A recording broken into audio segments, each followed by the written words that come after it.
स्वागत है दोस्तों मेरे चैनल म्यूज़िक अड्डा पर आप सभी का। मैं उम्मीद करता हूं कि आप बहुत अच्छे होंगे दोस्तों। जैसा कि आप जानते हैं कि बिहार स्टेट 2024 का एग्ज़ाम की जो प्रक्रिया है वो चल रही है और फर्स्ट फेज़ यानी पेपर 1 का एग्ज़ाम जो है 29 मई को कंप्लीट हो चुका है और दूसरा फेज़ जो है पेपर 2 का एग्ज़ाम जो है वो 11 से 20 जून 2024 से स्टार्ट होने वाला है दोस्तों।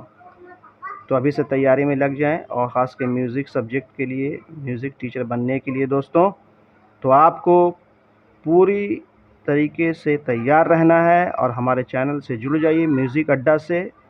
म्यूज़िक अड्डा पर जो क्वेश्चन, जो ऑब्जेक्टिव मिलेगा वो 100% क्वेश्चन आने वाला क्वेश्चन रहेगा दोस्तों।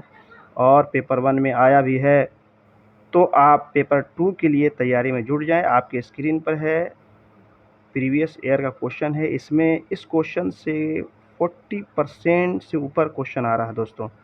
तो मैं चाह रहा हूं कि आपके लिए ये रामबाण का काम करे।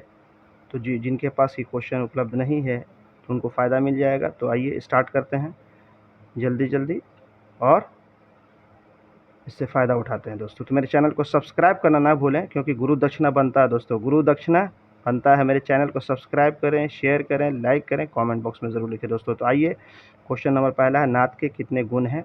तो ऐसा क्वेश्चन घुमा सकता है कि नाद के कितने लक्षण हैं। तो क्वेश्चन एक ही है, नाद के लक्षण पूछे या गुण, दोनों एक ही दोस्तों। तो नाद के कितने गुण या लक्षण हैं? 3 है दोस्तों। अगला क्वेश्चन आपकी स्क्रीन पर है, संगीत में कितने वर्ण होते हैं दोस्तों? तो 4 वर्ण होते हैं। संगीत में कितने वर्ण होते हैं? 4 वर्ण होते हैं, है ना।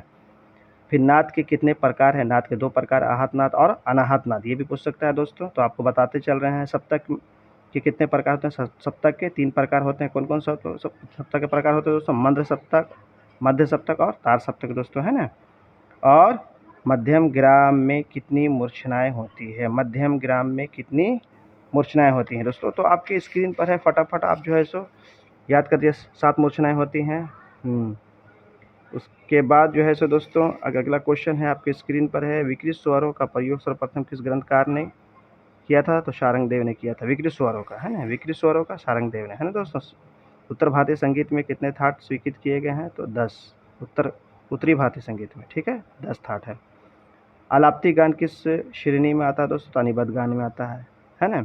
रागांक पद्धति किसने स्थापित की? ये 28 तारीख के एग्ज़ाम में आया है, ठीक है। 28 तारीख के एग्ज़ाम में पेपर 1 में आया है।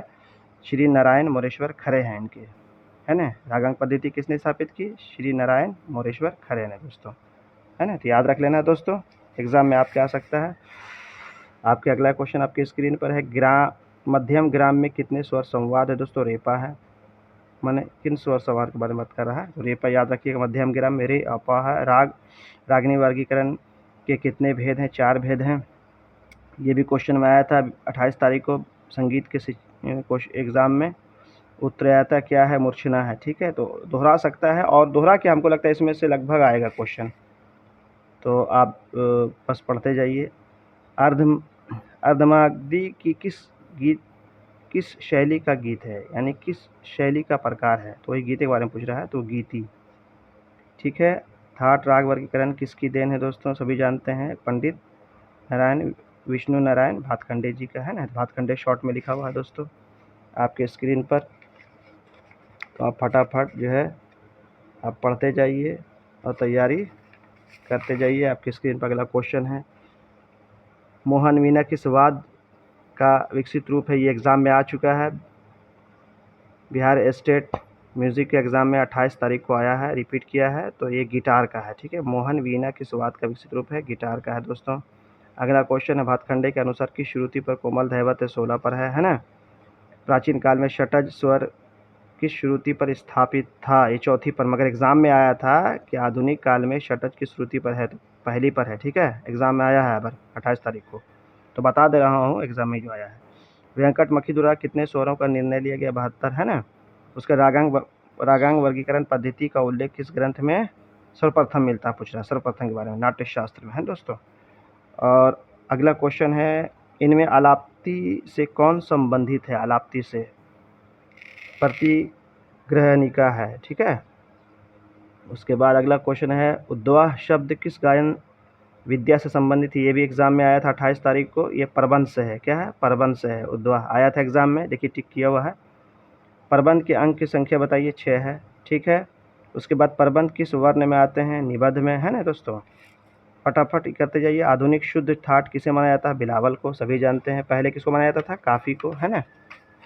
तो बताते जा रहे हैं आप फटाफट। धमार गायन विद्या निम्न में किससे संबंधित है? होरी से एग्जाम में आ चुका है, ठीक है। 28 तारीख को 2024 को आया है स्टेट के एग्जाम में। ध्रुपद शैली का आविष्कार किस शताब्दी में हुआ? ये भी आया था दोस्तों, ठीक है।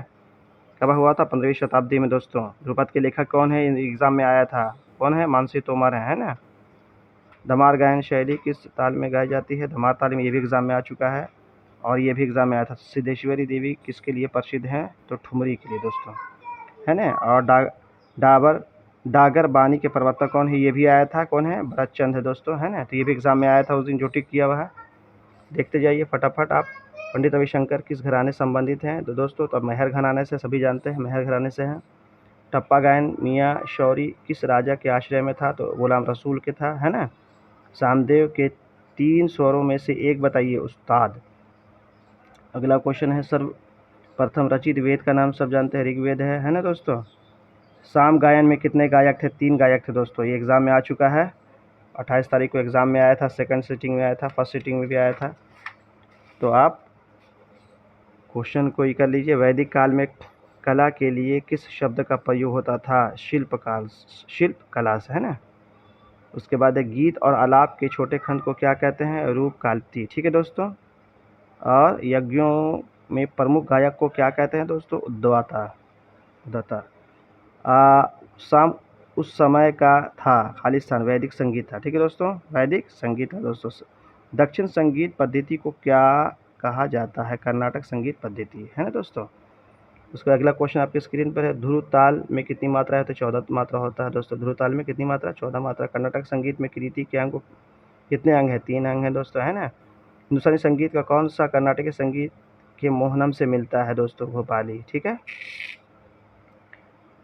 कर्नाटक वीणा का नाम किस शहर से है? तेजौर से है दोस्तों, है ना। आइए देखिए, एग्जाम में आया था 28 तारीख को। पुरंदर दास की रचना किस भाषा में है? कन्नड़ में है दोस्तों। किस भाषा में है? कन्नड़ में है। किस भाषा में है? कन्नड़ में है। अब पूछेगा अगला क्वेश्चन पूछेगा कि शाडव जाति में कितने होते हैं? शाडव में कितने होते हैं? 6। कितने होते हैं स्वर? 6 स्वर होते हैं। और ऑडव में 5 और संपूर्ण में 7 है दोस्तों, याद रखिएगा। फिर पूछ रहा है, अचल स्वर कौन सा है? तो स अपा होता है, इसमें पा लिखा हुआ तो पा पर क्लिक करना है। स अपा अचल स्वर होता है, ठीक है दोस्तों। इनमें से कौन आश्रय राग है दोस्तों? तो राग आश्रय राग भैरवी है ना। राग श्री का गायन समय सूर्यास्त का समय है ना। उसके किस राग का सबसे प्रधान स्वर वादी होता है? कौन होता है? प्रधान। ये एग्जाम में आया था। संगीत के कितने वर्ण है? दोहराया था, 4 है। दोहराया है, 1-2 क्वेश्चन दोहरा भी दिया है। निम्नलिखित में सबसे धीमी लय किसकी है? आलाप की है। सबसे धीमी लय किसकी? आलाप की। संगीत वादों के कितने वर्गीकरण है? 4 वर्गीकरण है। संगीत वादों के 4 वर्गीकरण है। अवनदवाद कौन सा इसमें है? तबला है। अवनदवाद तबला है ना, क्योंकि सितार जो तत्ववाद है ना। तो अच्छा, विद्युत संगीत वाद कौन सा है? तो इसमें कौन हो सकता है? थालमाला हो सकता है, ठीक है दोस्तों। उसके तबले में कितने गद्दे होते हैं? तो कितना होते हैं दोस्तों? 8 होते हैं, है ना। सभी जानते हैं तबले में कितने गट्टे होते हैं, जो गद्दे लिख दिया है। अगला क्वेश्चन, सितार के तरबों में तारों की संख्या कितना? 11 होती है ना। तरबों की संख्या बता। सितार में तार 7 होते हैं, मगर इनके तरबों की संख्या के बारे में बोला, 11 होता है। संतूर का संबंध किस प्रांत से एग्जाम में आ चुका है? 28 तारीख को आया है, कश्मीर से। किस प्रांत से? कश्मीर। संतूर कश्मीर। हारमोनियम को किस वर्ग में रखा गया है दोस्तों? सुशीरवाद में, क्योंकि ये सुशीरवाद है, ये हवा से बचती है ना। और उसके मेलोडी संख्या का अवधारणा मूल रूप से संबंधित है किससे है दोस्तों? उत्तर भारतीय शास्त्रीय संगीत से है दोस्तों। इक्वली टेम्पल स्केल का उदाहरण बताइए। तो सारंगी है दोस्तों। आपके स्क्रीन पर अगला है दोस्तों, पश्चिमी देशों की मुख्य स्वरलिपि कौन सी है दोस्तों? कौन सी है? स्टाफ है ना। पश्चिमी देशों की स्टाफ है। पाचा संगीत में सप्तक को क्या कहते हैं? ऑक्टेव कहते हैं दोस्तों। पाचा संगीत में तीव्र स्वर को क्या कहते हैं दोस्तों? शार्प कहते हैं, तीव्र स्वर को। उसके बाद मॉडरेट किस प्रकार का लय है? मध्य लय है ना। फिर हृदयम कितने प्रकार के हैं? होती है, 3 है, ठीक है दोस्तों। अगला, गांधर्व महाविद्यालय की स्थापना पंडित विष्णु दिगंबर पलुस्कर ने सन कितने सन में की, मैंने कब की, ये पूछ रहा है, क्वेश्चन पूछ रहा है। ठीक है दोस्तों, तो ये 1901 ईस्वी में किए थे, 1901 ईस्वी में। उसके बाद उस्ताद अलाउद्दीन खां के प्रमुख शिष्य कौन है? रविशंकर है ना। रविशंकर के उस्ताद कौन है? क्या बोलिएगा, क्या बोलिएगा? अलाउद्दीन खां। घुमा के पूछ सकता है ऊपर नीचे। पंडित भातखंडे ने राग वर्गीकरण कितने के हेतु कितने थाटों का प्रयोग किया, सभी जानते हैं। भातखंडे के बारे में बोल रहा है, 10। ठीक है। पंडित रामचंद्र मलिक किस घराने से थे? डुमराव घराने से। रामचंद्र मलिक के बारे में पूछ रहा है।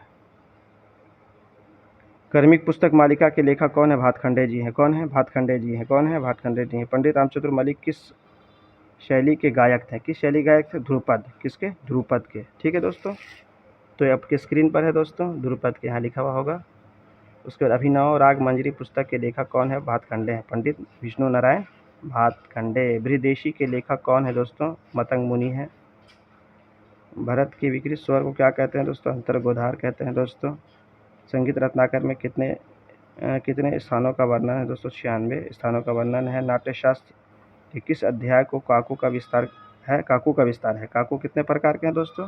काकू कितने प्रकार के हैं? भरत ने जो है सो काकू के 2 प्रकार बताए हैं, और शारंगदेव ने काकू के 6 प्रकार हैं बताए हैं। ठीक है दोस्तों, नाट्यशास्त्र की बात हो रही तो 6वें अध्याय होगा, 6वें अध्याय होगा दोस्तों काकू। काकू पर बीपीएससी एग्जाम में आता है दोस्तों। ठीक है, तो इस पर आप जरूर से थोड़ा सा ध्यान दे दीजिए, हो सकता है पेपर 2 में पूछे काकू पर क्वेश्चन। ठीक है दोस्तों, तो देखिए यहाँ लिखा होगा आपकी स्क्रीन पर, है ना, 6वें अध्याय है ना, आंसर है ना, राइट आंसर।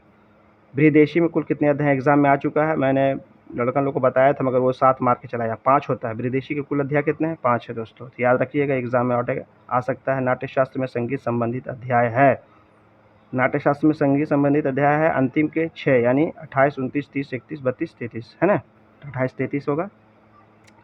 राग माल कौश का अंश स्वर कौन सा दोस्तों? तो या है दोस्तों, है ना, आपकी स्क्रीन पर है। राग दरबारी में कौन सा प्रमुख स्वर है दोस्तों? कोमल गंधार है ना। राज जौनपुरी का वादी स्वर क्या है दोस्तों? तो छ और ग है ना। तो आपके स्क्रीन पर है दोस्तों, फटाफट नोट करते चलिए। अभी चल रहा 84 क्वेश्चन नंबर है। बिलावल के विषय में यदि षटज मानकर गाया जाए तो किस राग का स्वर प्राप्त होगा? भैरवी का होगा। किसका होगा? भैरवी का होगा दोस्तों, याद रखना। राग पुरिया धनाश्री का गायन समय क्या है दोस्तों? साय का समय, यानी शाम का, संध्या समय। राग छाया नट निम्नलिखित में से किस श्रेणी में आता है दोस्तों? संकीर्ण में। फिर उसके बाद स म भ प म प ध प म रे सा समूह, स्वर समूह किस राग का है दोस्तों? तो केदार का है। निम्नलिखित में से कौन सा 14 मात्रा वाला ताल है? सभी आप जानते हैं, धमार 14 मात्रा की ताल है ना, धमार 14 मात्रा की ताल। अगर यहाँ पर दीपचंदी रहता तो 1 से अधिक हो जाता। ठीक है दोस्तों, तो आपके स्क्रीन पर है, आप इसको पढ़ते जाइए। अगला क्वेश्चन है आपके स्क्रीन पर है, ताल प्रकाश के लेखक कौन है? ताल प्रकाश के लेखक भगवत शरण शर्मा है। कौन है? भगवत शरण शर्मा है। ताल की कितनी जातियाँ होती है? एग्जाम में आ चुका है, 5 जातियाँ। ताल की कितनी जातियाँ होती है? 5 जातियाँ होती है। रूपक ताल के समान मात्रा वाला ताल बताइए? तिरुवा है। कुआड़ी लय से क्या अभिप्राय है दोस्तों? ड्योढ़ी होती है, ड्योढ़ी। फिर उसके बाद क्वेश्चन है, पाश्चात्य संगीत में किस सप्तक में मेजर, माइनर और सेमीटोन तीनों प्रयोग होता है? बताइए। Diatonic scale, diatonic scale exam इसमें होगा आंसर में, डायटोनिक स्केल, है ना। उसके बाद है गंधार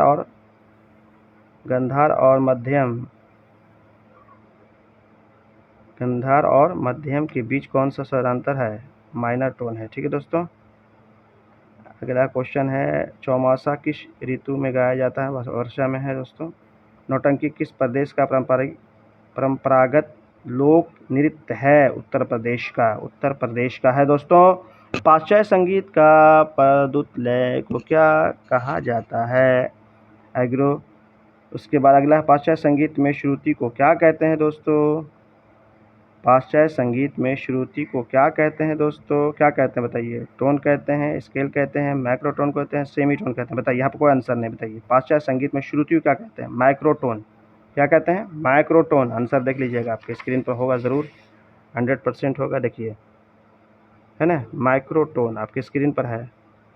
कजरी कब गाई जाती है? वर्षा ऋतु में। ठीक है, अगला क्वेश्चन ये तो हो गया।